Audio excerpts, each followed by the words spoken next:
Welcome back to ClearTask. If you are struggling to log into your Outlook account, you are in the right place. In this quick and easy tutorial, I will show you exactly how to fix Outlook login issues step by step. Most login problems are caused by an outdated browser cache or corrupted site cookies.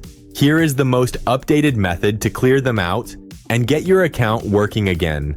First, open Google Chrome. Click on the three vertical dots in the top right corner of your screen and select Settings from the drop-down menu. Next, on the left-hand side menu, click on Privacy and Security.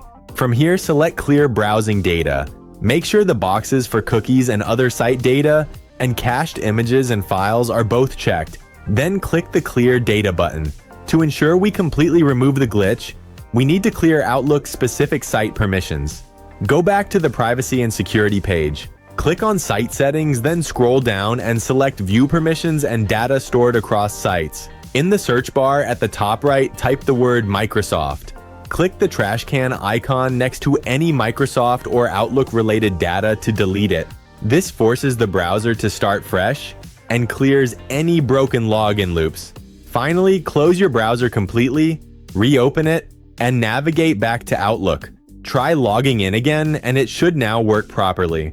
If this video helped you fix the issue, please leave a like and make sure to subscribe to ClearTask for more simple, direct tutorials. Thanks for watching, and I will see you in the next one.